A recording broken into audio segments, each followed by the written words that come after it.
आदाब, आप देख रहे हैं मुनसिफ टीवी और आज हम बात करेंगे मेरा वोट मेरी सरकार पर। सबसे पहले आगे बढ़ेंगे लेकिन उससे पहले एक नजर हेडलाइंस पर। सुर्खियों को पेश करने में ताउन किया है डॉक्टर ऑर्थो ऑयल के साथ साथ डॉक्टर ऑर्थो कैप्सूल्स साथ लेना ना भूलें। मुल्क की दो अहम रियासतों केरला, आसाम और मरकज के ज़ेर इंतजाम इलाके पुडुचेरी में वोटिंग का अमल जारी। वोटर बढ़ चढ़ कर ले रहे हैं हिस्सा। पुडुचेरी असेंबली इंतखाबात के दौरान थरकानोर के एक पोलिंग स्टेशन पर कशीदगी देखने में आई। पुलिस ने किया लाठीचार्ज।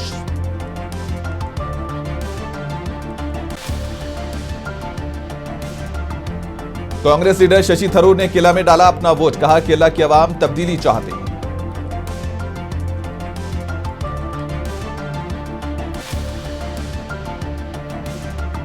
आसाम असेंबली इंतखाबात के दौरान हिमंता बिस्वा शर्मा ने अपना वोट डाला। कहा एक आम शहरी की तरह रियासत की तरक्की के लिए अपना वोट दिया है।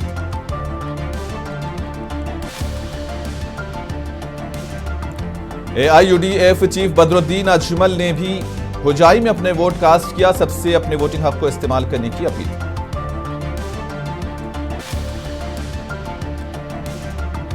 आसाम असेंबली इंतखाबात 2026 के तहत धोबरी में वोटिंग का अमल जारी। मुख्तलिफ पोलिंग स्टेशन पर वोटर्स की लंबी कतारें देखी जा रही।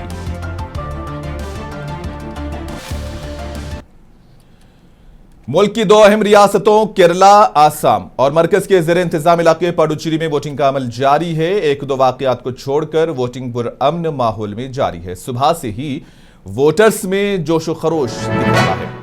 बड़ी तादाद में वोटर अपने हक राय दही का इस्तेमाल कर रहे हैं।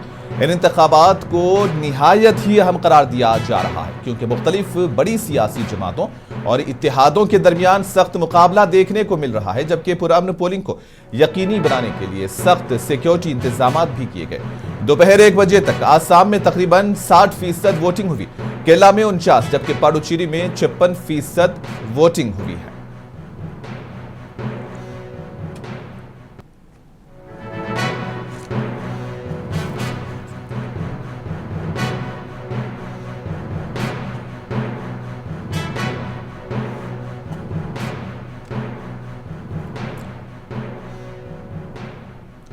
और अब वोटिंग से मुतालिक तमाम तफसीलात को जानने के लिए रुख करेंगे दिल्ली से। हमारे साथ दिनेश शर्मा जुड़ चुके हैं जो कि सीनियर सहाफी हैं। बात करेंगे इस इलेक्शन की क्या सूरत हाल है और नताइज पर इसका क्या कुछ असर पड़ने वाला है। दिनेश शर्मा, आपका इस्तकबाल करता हूं। मैं आपको ये पूछना चाहता हूं कि क्या कुछ इंतखाबात की जो सूरत हाल बनेगी, नताइज जो होंगे कौमी सियासत पर क्या कुछ इसका असर देखने को मिल सकता है?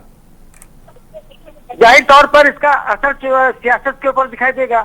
अभी चूंकि 3 राज्यों में चुनाव हो रहे हैं, एक केंद्र शासित राज्य है, तो इसलिए सबकी निगाहें पहले असम के ऊपर हैं, क्योंकि असम जो है वो स्वीप कर रहा है। असम में जिस प्रकार का मतदान हो रहा है उससे देखकर ऐसा लगता है कि हेमंत बिस्वा शर्मा तीसरी बार रिपीट करेंगे। महिलाओं में खास जोश महसूस किया जा रहा है। आज एक बात और हुई है कि प्रधानमंत्री ने ये कहा है कि हम नारी शक्ति वंदन अधिनियम लेकर आ रहे हैं जो 16 तारीख को पारित किया जाएगा।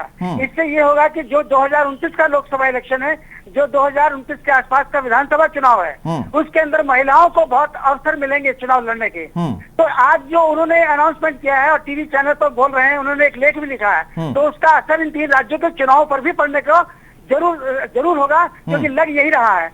महिलाओं का जो वोटिंग का जो परसेंटेज है वो जिस प्रकार से बढ़ रहा है और जिस प्रकार महिलाएं बड़ी संख्या में लाइन लगा के खड़ी हैं, तो उससे ऐसा लगता है कि ये मत प्रतिशत बहुत आगे जाएगा। और बाकी तो अभी देख रहे हैं शांतिपूर्वक चुनाव हो रहा है 3 जगहों पर। दिनेश शर्मा, आवाम के मुद्दों पर क्या आवाम सामने नहीं आई है? जैसा कि अगर बात करें बाराक वैली और शुमाली आसाम की, तो वहां पर तरक्की पर कई सवाल उठे थे और ऐसे में आपका ये कहना है कि आसाम में हिमंता बिस्वा शर्मा की क़ियादत में सरकार दोबारा से बनेगी। क्या कुछ आवाम का रद्द-ए-अमल इस पर है? जी बिल्कुल, हमने जो देखा है, तो मैंने पहले भी आपको कहा था सवेरे के समय में कि जिस प्रकार हेमंत बिस्वा शर्मा चुनाव प्रचार कर रहे हैं, बिल्कुल, और जिन प्रकार के मुद्दों को वो उठा रहे हैं, जिस प्रकार यूथ उनके साथ जुड़ रहा है, जिस प्रकार महिलाएं उनके साथ कैंपेन में शामिल हो रही हैं, तो उसको देखते हुए हमें ये लगता है कि ये एक तो महिलाओं का प्रतिशत बढ़ेगा, और जो आपने प्रश्न किया है कि क्या रद्द अमल होगा इसके ऊपर, सियासत पर क्या असर होगा, तो हम ये बात मानने के ये बिल्कुल हम मानेंगे कि इस चुनाव में डेमोक्रेसी के अंदर इस दौर में महिलाओं का एक वैल्यू तो बढ़ा है जी। और उनके अंदर उत्साह भी बढ़ा है, तो वो उसका रद्द-ए-अमल जरूर करेगा सियासत के अंदर। लेकिन आवाम के जो मसाइल है, रोजगार है, तालीम है और जो एम्प्लॉयमेंट है, इसको लेकर के क्या वहां पर एक किस्म का तजस्सुस देखा गया था? कैंपेनिंग के अंदर भी लोगों ने यही शिकायत बारहा की थी कि तरक्की के नाम पर जो कई मुहिम चलाई गई हैं, कई वादे किए गए थे, लेकिन जो मंसूबे पिछली सरकार में हुए वो आज तक पूरे नहीं हो पाए थे। तो इस पर किस तरह से उन्होंने पर्दा डाला है? देखिए, इस देश के अंदर आजादी के बाद से लेकर आज तक एक तो विकास पर कभी चुनाव नहीं हुआ, और जो ये मुद्दे बेरोजगार कर रहे हैं, कुछ रहे हैं, ये मुद्दे उस समय गौण हो जाते हैं जब वहां पर कोई दूसरी वेव चल रही होती है। आप जान सकते हैं कि बेरोजगारी का मुद्दा तो पूरे देश के अंदर है। बिल्कुल। और क्या अकेले ये आसाम को प्रभावित करेगा? हमें नहीं लगता बिल्कुल ही प्रभावित करेगा। वहां पर जो चीज समझने में देखने को मिल रही है वो मिल रहा है बांग्लादेश। बांग्लादेश से जो घुसपैठिए आसाम के अंदर आए हैं, उनको निकालने का जो बड़ा मुद्दा वो वहाँ छाया हुआ है। वहाँ बेरोजगारी का मुद्दा अभी हमने देख रहे थे और टीवी चैनल भी देख रहे थे, हमने देखा कि लोगों का ध्यान उधर बिल्कुल नहीं है। हाँ, ये मुद्दे देश के लिए, युवाओं के लिए, बेरोजगारों के लिए बहुत मायने रखते हैं, लेकिन जिस प्रकार के स्टैंड लिए जा रहे हैं, पॉलिटिकली स्टैंड लिए जा रहे हैं या योजनाएं आ रही हैं, उनको लागू करना, कराना, ये राज्य सरकारों की प्राथमिकता होनी चाहिए। अब हम नहीं कह सकते क्योंकि इस समय सारे मुद्दों पर राजनीति हावी है, तो इसलिए हम अब इस पर ज्यादा टिप्पणी नहीं कर पाएंगे। चुनाव इसी पर हो रहा है जो आप क्या नाम है, जो उत्तर प्रदेश के जो वहाँ पर आपके आसाम के अंदर जिस प्रकार का वातावरण है, और वो सारे 3 राज्यों को भी प्रभावित कर रहा है। घुसपैठिए का मुद्दा बिहार इलेक्शन में भी उठा था दिनेश, और फिर ऐसे में हिमांता बिस्वा शर्मा जो कि मुतनाज़ा बयानात के लिए भी काफी जाने जाते हैं, एनआरसी, सीए, यूसीसी को लेकर के उन्होंने काफी भड़काऊ बयान भी दिए थे, भड़काऊ भाषण भी दिए थे। और ऐसे में जो एक नया मुद्दा इस वक्त हवा लेकर आया है वो ऐसे में गैस की जो किल्लत है, गैस की वजह से जहां लोग परेशान थे, ईरान जंग को लेकर के, अमेरिका जंग को लेकर के, और ऐसे में क्या कुछ अवाम के जहन को बदलते नहीं देखा गया इस इलेक्शन कैंपेनिंग के दौरान? देखिए, गैस का मुद्दा और ये आपके पेट्रोल का मुद्दा, जो अभी ईरान का क्राइसिस शॉर्ट आउट हुआ है, उसके बाद आपने देखा होगा कि भारत के जो बॉम्बे स्टॉक एक्सचेंज में बड़ा भारी चेंजिंग आया, एकदम से वो ऊपर गया। हालांकि वो जो मुर्मुज पर फिर से जो रोक लगाई गई है, उससे थोड़ा सा एक गड़बड़ी आई है, लेकिन ये मुद्दे अब इस इलेक्शन के अंदर ज्यादा प्रभावित, इसको नहीं प्रभावित कर पाएंगे, जो कई तरह से इस चीज को देखा जा रहा है। देखिए, एक बात बता दूं हम आपको कि इस सब चीज के लिए जो राहुल गांधी के जो कैंपेन रहे हैं, या राहुल गांधी के जो आरोप रहे हैं, वो वोट चोर, गद्दी छोड़, या संविधान बदल देंगे, या और इस प्रकार की चीजों के जो कई मुद्दे रहे हैं, और नरेंद्र मोदी के ऊपर जो डायरेक्ट आक्षेप रहे हैं, उन्होंने उन मुद्दों ने कांग्रेस को कमजोर किया है। आप केरल में जीत गए, ठीक है, आपने 2 सीटें आप बचा के ले गए, आप एक जगह वार्ड से चुनाव लड़ते हैं, ठीक है, वहां से आप जीत कर आ गए, लेकिन बाकी केरल के लिए आपने क्या किया? अगर कांग्रेस के बारे में हम पूछे तो कांग्रेस का फेलियर ही तो बीजेपी का आगे बढ़ने का रास्ता है। कांग्रेस अगर फेल नहीं होती तो बीजेपी कहाँ थी, बताइए आप जरा। बिल्कुल, है ना। और यहाँ तक ये जो तात्कालिक मुद्दे इस समय चल रहे हैं चुनाव के अंदर, मुझे नहीं लगता कि ये अब इलेक्शन पर प्रभाव डालेंगे। हाँ, आज जो प्राइम मिनिस्टर बार बार बोल रहे हैं, अपने लेख की चर्चा कर रहे हैं, और वो नारी शक्ति वंदन अधिनियम की बार बार चर्चा कर रहे हैं, तो जो और भी महिलाएं जो उसको सुन रही होंगी कि 2029 में उनके लिए बहुत बड़ा अवसर आने वाला है, तो जाहिर सी बात है वो भी जो चुनाव को प्रभावित करेगा। ऐसे में क्या बीजेपी एंटी इनकम्बेंसी फैक्टर को लेकर के क्या मजबूत है? क्योंकि एक बहुत बड़ा सवाल है, क्योंकि इलेक्शन का रुख बदल सकती है एंटी इनकम्बेंसी। नहीं, अगर ऐसा होता तो आपका दिल्ली का चुनाव में बीजेपी नहीं आती, आपके हरियाणा में नहीं आती, आपके महाराष्ट्र में नहीं आती, आपके उसमें नहीं आती, बिहार में नहीं आती। अब ये जो इलेक्शन है ये सिलसिलेवार जीत की तरफ बढ़ रहे हैं जी। बीजेपी के खिलाफ या एनडीए के खिलाफ एंटी इनकम्बेंसी नहीं है, बिल्कुल, ये है तो है वो कांग्रेस के खिलाफ है। अच्छा। तो कांग्रेस के ट्रेडिशनल लोग थे, जो परंपरागत लीडर थे, उनकी राहुल गांधी बेइज्जती कर रहे हैं। कांग्रेस के कई ऐसे लोग हैं जो कि धीरे धीरे अनजाने में वो एक तरह से, जैसा दिनेश आपने कहा जैसे कि ट्रेडिशनल लोग थे, तो क्या ये रिलीजियस और ट्रेडिशनल आइडेंटिटी को मद्देनजर करके वोटिंग होने वाली है फिर? अब ये तो जब वोटिंग जो चल रहा है, अब वो जब उसका पोल सामने आएगा तब पता चलेगा। छोटे छोटे मुद्दे होते हैं, और जो ये इस प्रकार के जो मुद्दे कहीं ना कहीं प्रभावित करते हैं। ये आपको भूलना नहीं चाहिए कि ये एक क्या नाम है उसका, टेक्नोलॉजी का युग है, और पूरा का पूरा इलेक्शन यूथ के हाथ में है। अब जो पुराने जो लीडर थे वो लोग पीछे हो गए हैं, अब उनकी नई पीढ़ी आगे आ गई है। वो नई पीढ़ी अपने राजनीतिक हितों को देखते हुए आगे बढ़ रही है। कहीं वो बीजेपी को वोट कर रही है, कहीं किसी को वोट कर रही है। ये स्थिति है। बहुत शुक्रिया दिनेश शर्मा आपका हमारे साथ जुड़ने के लिए। तो नाज़रीन, ये थे दिल्ली से दिनेश शर्मा, जो कि आज आपको बता दूं कि आसाम, केरलम और पुडुचेरी के अंदर असेंबली इंतखाबात हो रहे हैं, तमाम पर तफसीली रोशनी डाल रहे थे। और अब बढ़ेंगे दीगर खबरों की जानिब। पुडुचेरी असेंबली इंतखाबात के दौरान थरकानूर के एक पोलिंग स्टेशन पर कशीदगी देखने में आई है। इत्तलात के मुताबिक कांग्रेस पार्टी और बीजेपी के कारकुनान के दरमियान झड़प के बाद सूरत हाल बिगड़ गई, जिस पर पुलिस ने हालात को काबू में करने के लिए लाठीचार्ज किया। वाकये के बाद इलाके में सिक्योरिटी मजीद सख्त कर दी गई है।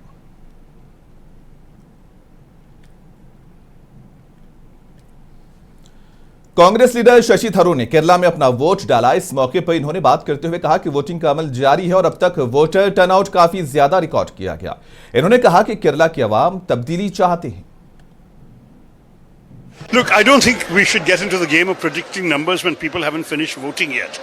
I'm very confident, however, that the general mood is one in favor of change and that the wave that we are seeing, the trend we are seeing, is in favor of the UDF. Even the turnout numbers are very encouraging. The very fact that people are coming in large numbers to vote is bound to benefit us. I don't see NDA as a factor at all. Out of 140 constituencies, they only have a chance in a couple of them. And even those are three-cornered fights. There is no fight where they are unquestionably ahead. They'll have to fight for it. People are still voting. Let us see what happens. Our message to the voters is, if you want to see a change, you want to see an end to the LDF's misrule, then UDF and Congress is your answer. How can you predict a hum assembly when people haven't finished voting? Assam assembly इंतखाबात के दौरान हिमांता बिस्वा शर्मा ने vote डालने के बाद बयान देते हुए कहा कि उन्होंने भी एक आम शहरी की तरह रियासत की तरक्की के लिए अपना वोट दिया। उनका कहना था कि जमहूरियत में हर वोट की अहमियत होती है और आवाम को बढ़ चढ़कर इस अमल में हिस्सा लेना चाहिए।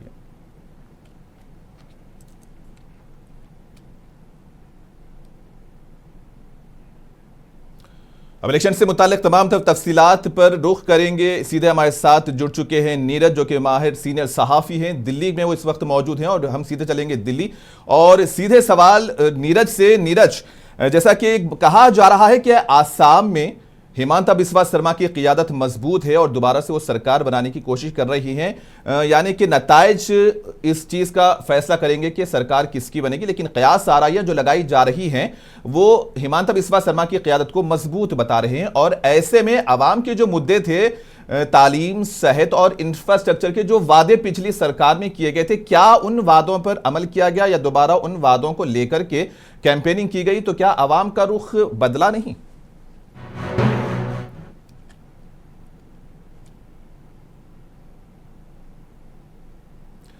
नीरज, आप अनम्यूट कर दें, आपकी आवाज नहीं पहुंच पा रही है। आप अगर अनम्यूट में हो तो उसे म्यूट में हो तो अनम्यूट कर दें।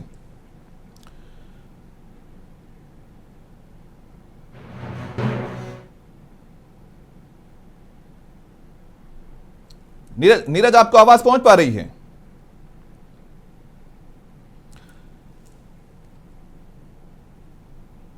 गालिबन जो तस्वीरें हैं इस वक्त आप देख सकते हैं, ये सुबह की तस्वीरें हैं जहां पर लोगों ने वोट डालने के लिए जहां कतार में खड़े नजर आ रहे हैं। वहां बड़ी तादाद में इस तरह का एक कहना है कि वोटिंग परसेंटेज 1 बजे तक आसाम में 60% रिकॉर्ड किया गया है। और ऐसे में आवाम की जो कतारें हैं वो इस बात का सबूत दे रही हैं कि अवाम इस बार तब्दीली चाहते हैं। लेकिन किस तरह की तब्दीली चाहते हैं वो नताइज के दौरान, नताइज के आने के बाद पता चलेगा। नीरज दोबारा हमारे साथ जुड़ चुके हैं। नीरज, क्या आपको मेरी आवाज पहुंच पा रही है?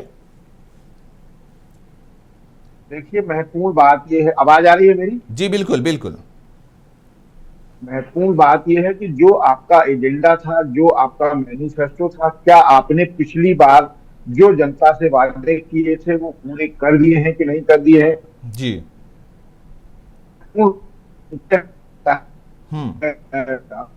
वोटिंग करते हैं और चीज को देखते हैं।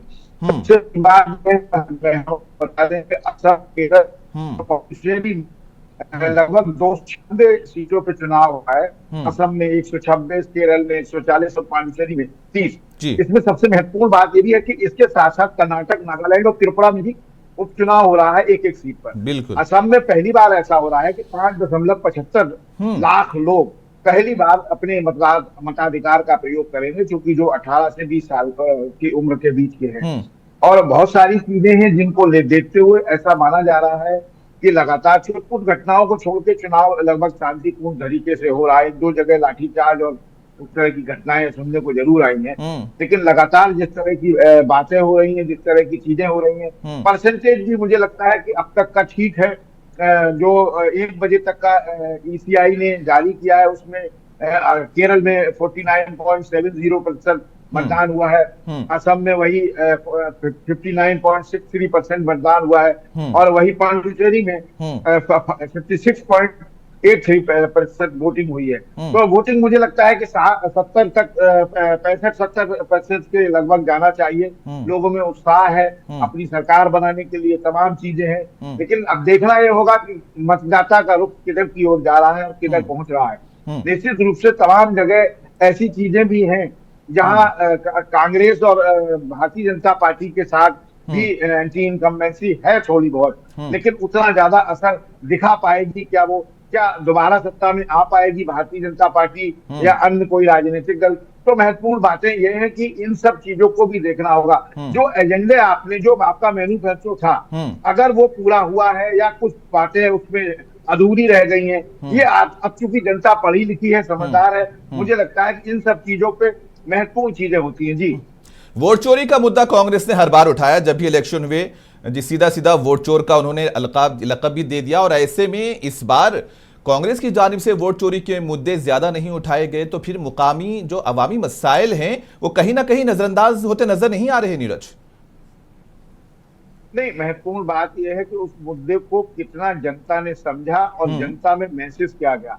दूसरी बड़ी बात, लगातार राहुल गांधी सड़क हो, संसद हो, पार्लियामेंट हो, कहीं भी हो, इसका मुद्दा उठाते रहे। वोट चोरी का तमाम चीजें हैं जिसपे हर राजनीतिक दल, भारतीय जनता पार्टी को छोड़कर या उनके गठबंधन में जो राजनीतिक दल सत्ता में हैं, उनको छोड़ दीजिए तो हिंदुस्तान के सारे राजनीतिक दल चुनाव आयोग पर सवालिया निशान खड़े कर रहे हैं। मुझे लगता है कि चुनाव आयोग की नैतिक जिम्मेदारी ये है कि सभी राजनीतिक दलों को संतुष्ट करे और चुनाव कराए। वो कराने में मुझे लगता है चुनाव आयोग संतुष्ट करने में अभी नाकाम है। तमाम ऐसी चीजें हैं जिनको देखते हुए ऐसा कहा जा सकता है। जी, जैसा कि अगर बात करें केरल की, तो केरल में क्या कुछ सूरत हाल आपके अंदाजे के मुताबिक है? क्या LDF दोबारा से सरकार बनाई पाएगी या फिर UDF के कुछ अलग से चांसेस हैं, क्योंकि तीसरा महाज तो NDA का है वहां पर? नहीं, महत्वपूर्ण बात यह है चूंकि अभी मतदान चल रहा है, हम और आप सिर्फ आंकड़े और कयास ही लगा सकते हैं। आंकड़ों की, हाँ, अभी चूंकि मतदान आंकड़ा तो जनता तय कर रही है। तमाम चीजें ऐसी हैं जिस पर चूंकि चुनाव आयोग के दिशा निर्देशों का भी हमें और आपको पालन करना होता है, उनको ध्यान में रखते हुए अभी कुछ कह पाना जल्दबाजी होगी, क्योंकि जब तक परसेंटेज ऑफ वोट कितना जाता है, अगर वोट परसेंटेज कम रहता है तो क्या फैक्टर रहा, और अगर वोट परसेंटेज बढ़ता है तो क्या फैक्टर रहा, ये सारी चीजें डिसाइड करती हैं इसको लेकर। जी, अगरचे केरल में मान लीजिए एंटी इनकम्बेंसी फैक्टर मजबूत हो जाता है, तो इसका सीधा फायदा किसको जाएगा आपके अंदाजे के मुताबिक? LDF और UDF में? चुनाव में मैदान में है और जनता ही सरकार को बनाती और बिगाड़ती है। जनता का रुख जिधर जाएगा, वो बहुत सारी बातें जो डिसीजन लेगी वो वोट ऑफ परसेंटेज पे रहेगा। वोट परसेंटेज अगर बढ़ता है और बढ़ता है, अगर 70 तक जाता है, तो निश्चित रूप से बदलाव, जब वोट परसेंटेज बढ़ता है तो बदलाव के लिए बढ़ता है। तो ऐसा माना जाता है कि बदलाव अगर है तो वोट परसेंटेज बढ़ेगा। अगर जनता बदलाव नहीं चाहती तो वोट परसेंटेज उतना नहीं बढ़ता है। तो जहां तक मेरा अंदाज है कि वोट परसेंटेज 70 के लगभग जाता है, तो निश्चित रूप से सत्ता परिवर्तन हो सकता है। लेकिन हम तो सिर्फ कयास ही लगा सकते हैं, लेकिन जो आने वाले नतायज हैं वो भी नतायज के दिन 4 मई को मालूम हो जाएंगे। बहुत शुक्रिया आपका नीरज हमारे साथ जुड़ने के लिए।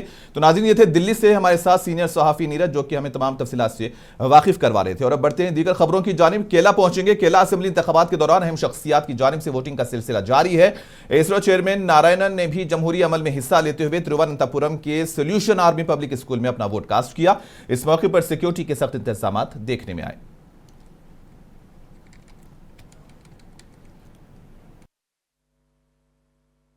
I was in Tirunelveli almost 41 years. So this is the right of every citizen So I have come to vote cast my vote from Bangalore today morning only. I reached specifically for this purpose. ഇല്ല ഇത് നമ്മളുടെ right അല്ലേ, നമ്മളുടെ ഒരു right നമ്മളല്ലേ elect ചെയ്യുന്നതിന് വേണ്ടിയത്, അതൊക്കെ വേണ്ടിയാണ് വന്നത്. I was in Tirunelveli almost 41 years.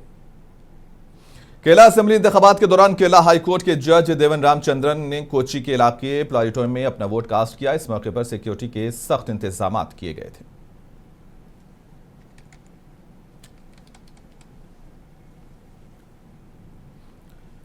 केला असेंबली इंतखाबात के दौरान रमेश चिंथेला ने वोट के बाद एक अहम बयान दिया है। अलापुजा में मीडिया से गुफ्तगू करते हुए उन्होंने कहा है कि अवाम अब पिनराई विजयन को 10 साल बाद रुखसत देना चाहते हैं और उन्हें आराम देना चाहते हैं।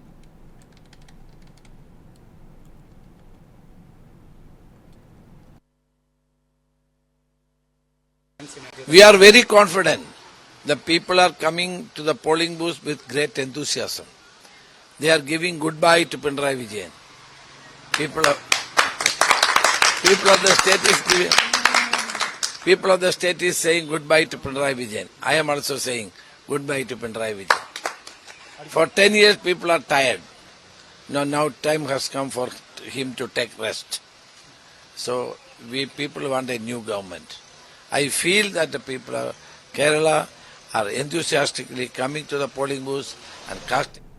केरला असेंबली इंतखाबात के दौरान मारूफ अदाकार आसिफ अली ने थोडुपुझा में अपना वोट कास्ट किया। इस मौके पर उन्होंने आवाम से अपील करते हुए कहा कि हर शहरी को आज अपना वोट जरूर डालना चाहिए।